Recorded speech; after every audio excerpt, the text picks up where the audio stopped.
Bismillahirrohmanirrohim. Assalamualaikum warahmatullahi wabarakatuh. Selamat datang di Muhibah Podcast. Dan kamu sedang mendengarkan suaraku. Aku Afif Tegar Prayoga Utama. Dan aku dari SMA Muhammadiyah 1 Babat, yang punya semboyan hobi berkarya, tradisi juara, raih pahala. Dan kamu bisa mencari aku di Instagram dengan @afiftegarp_, atau kamu bisa mencari sekolahanku di @muhibahofficial. Nah, pada kesempatan kali ini, aku bakal sharing ke kalian semua yang mungkin sekarang ada di rumah gitu ya. Karena kan sekarang masih pemberlakuan PPKM yang dimana udah menginjak level 4 gitu.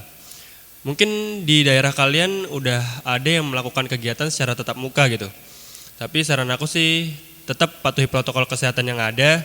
Dan buat kamu yang masih melakukan kegiatan secara online, semoga kalian gak bosan-bosan amat gitu ya. Soalnya gimana ya, aku sebagai siswa juga kurang semangat sih dengan adanya pembelajaran via online gini. Nggak tahu kalau kalian ya. Di sini aku bakal ngebahas tentang upaya memberikan pendidikan yang layak untuk anak di Indonesia.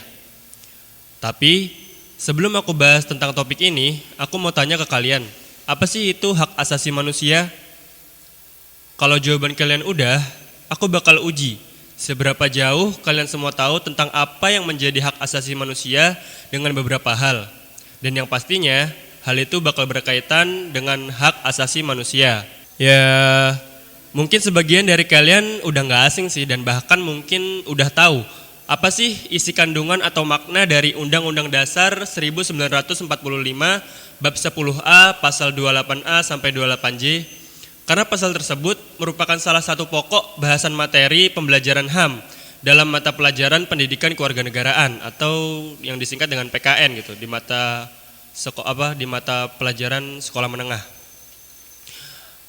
Dan isi salah satu pasal tersebut menjelaskan tentang salah satu hak asasi manusia yang kerap kali tidak diketahui oleh banyak orang, bahwa hal tersebut merupakan hak asasi setiap warga negara Indonesia, yakni hak untuk mendapatkan pendidikan.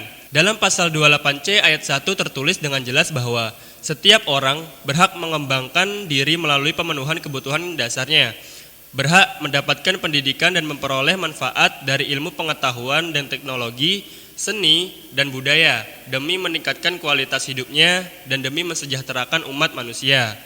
Nah, yang jadi pertanyaanku adalah, apakah kita semua tahu bahwa setiap warga di Indonesia udah mendapatkan haknya untuk mendapatkan pendidikan yang layak? Sebab pada kenyataannya masih banyak nih warga negara Indonesia, khususnya anak-anak, yang belum mendapatkan haknya untuk mengenyam pendidikan yang layak. Pada sistem pemerintahan di Indonesia, banyak banget nih kita temui macam-macam permasalahan dan yang menghambat proses pendidikan, sehingga mengakibatkan begitu banyak ketumpang tindihan yang harus diselesaikan dalam dunia pendidikan, baik oleh masyarakat maupun pemerintah, agar nantinya semua warga negara dapat menikmati pendidikan secara merata di kalangan semua masyarakat. Nah, lalu apa sih permasalahan-permasalahan yang menghambat proses pendidikan dan juga solusinya? Yang pertama, adanya dana pendidikan yang dirasa membebani masyarakat di dunia pendidikan. Jadi gini, kan ada banyak banget tuh instansi-instansi yang bukan berbadan pemerintah, atau dalam kata lain, mereka yang berbadan yayasan, sehingga biaya pendidikan dalam badan yayasan tersebut menjadi lebih mahal dan membebani masyarakat, sehingga persaingan anak dalam mencari sekolah atau lembaga pendidikan yang berbadan negeri itu semakin ketat. Jadinya banyak peserta didik yang dalam artian tuh cuma yang memiliki kecerdasan yang lebih yang mampu memenangkan persaingan tersebut gitu. Yang kedua, dana APBN dan BOS yang gak jelas arahnya kemana. Nah, dana ini tuh udah diberikan pemerintah untuk mengembangkan pendidikan bagi mereka yang kurang mampu, juga untuk membiayai pendidikan yang dirasa terlalu mahal. Tapi nyatanya, begitu banyak penyalahgunaan yang tidak lain dan tidak bukan dilakukan oleh pejabat-pejabat yang tidak bertanggung jawab. Miris banget sih negeri kita ini. Ya, negeri yang dimana penduduknya tuh pengen maju, tapi ada aja orang yang mencoba menghambat tujuan tersebut gitu loh. Dan yang lebih parahnya lagi, itu dilakukan oleh orang dalam itu sendiri, atau bahkan lembaga, atau bahkan pejabat-pejabat yang ada di pemerintahan itu sendiri gitu. Yang ketiga, daerah pelosok yang sulit dijangkau.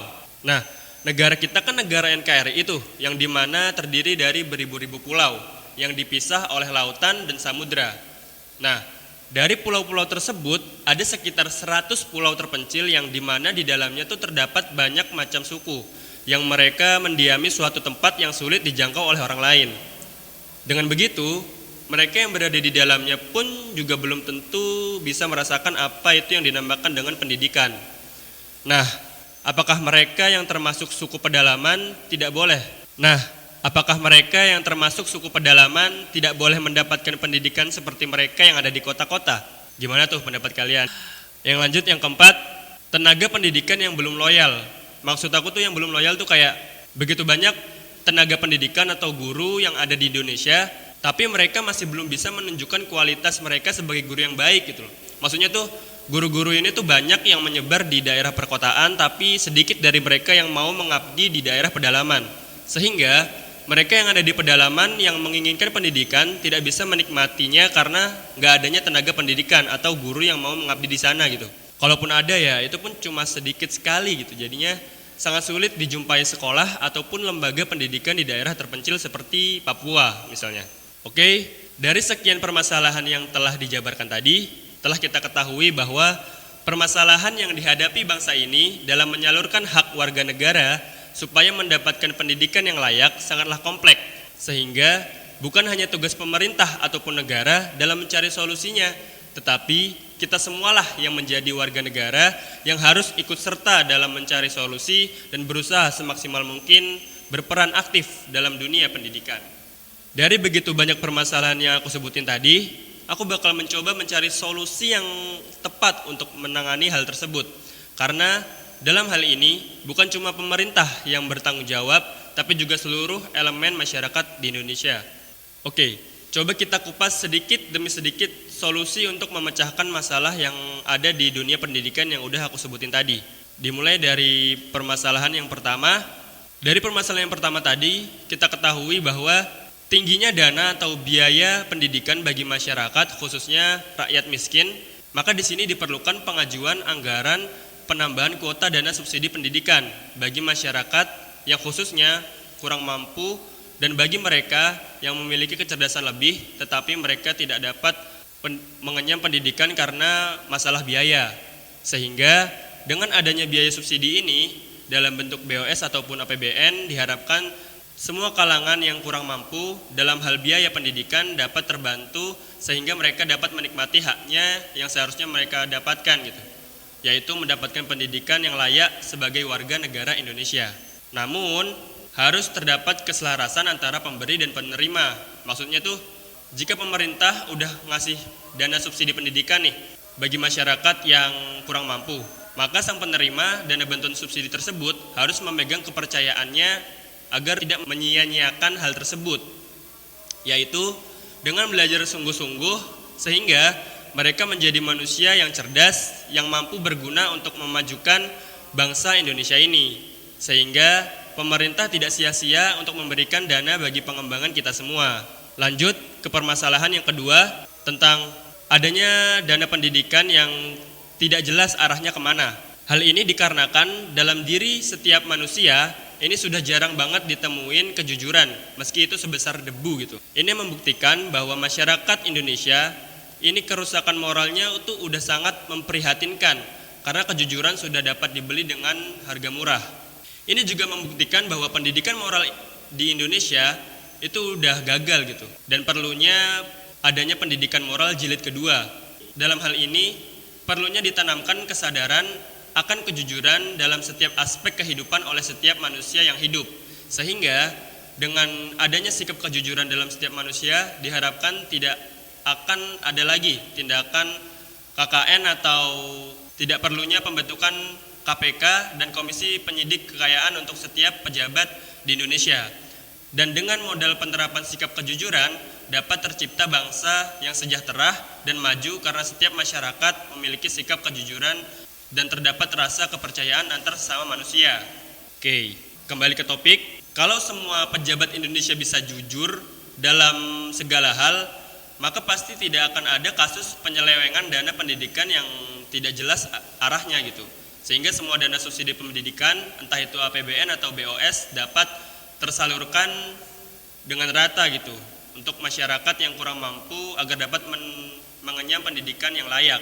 Lanjut ke permasalahan yang ketiga, kita ketahui bahwa negara kesatuan kita, negara NKRI, ini terdapat beribu-ribu pulau di mana terdapat berbagai macam suku. Di antara pulau-pulau tersebut terdapat daerah-daerah yang sering kita sebut dengan 3T gitu, terpencil, tertinggal, dan terpelosok. Yang di situ juga terdapat masyarakat yang menginginkan adanya pendidikan bagi mereka. Namun mungkin karena faktor geografi yang mereka alami membuat akses masuk menuju tempat mereka tuh begitu susah dan menyebabkan mereka semakin tertinggal. Juga begitu dengan guru-guru yang mau mengabdikan dirinya juga merasa menjadi terhalang untuk mengabdi dan memberikan pengajaran kepada mereka yang berada di pedalaman. Sehingga hal tersebut menyurutkan niat dan semangat mereka untuk ikut serta mewujudkan tujuan dan cita-cita bangsa. Dalam hal ini diperlukan adanya sikap pantang menyerah dan mau berkorban demi mengabdi kepada bangsa. Guru juga harus memiliki jiwa pengabdian yang tinggi demi bangsa untuk mau memberikan pengajaran kepada mereka yang berada di pedalaman. Dengan semangat yang tinggi untuk mengabdi dan dilandasi dengan keinginan yang kuat untuk menularkan ilmu yang dia miliki, pastinya negara Indonesia ini bakal lebih maju gitu. Dan entah itu orang kaya atau orang miskin, entah itu dekat maupun jauh, mereka dapat mendapatkan pendidikan yang lebih rata gitu. Lanjut ke permasalahan yang terakhir, udah kita ketahui bahwa betapa tenaga pendidik atau guru tidak bisa loyal dalam menjalankan tugasnya. Mereka tuh kayak terkesan setengah hati dalam melaksanakan tugasnya dan mereka lebih nurutin kata hati mereka. Di sini kita harus terapkan sikap loyalitas tanpa batas kepada setiap guru yang mengajar, bahwa tugas seorang guru adalah mengajar anak-anak dan membimbing mereka menuju pengembangan diri. Sehingga mereka harus mampu menunjukkan kualitas mereka sebagai guru, sebagai manusia yang diberikan kecerdasan lebih, yang dengan kecerdasannya itu mereka harus menularkannya kepada anak-anak yang khususnya membutuhkan pendidikan.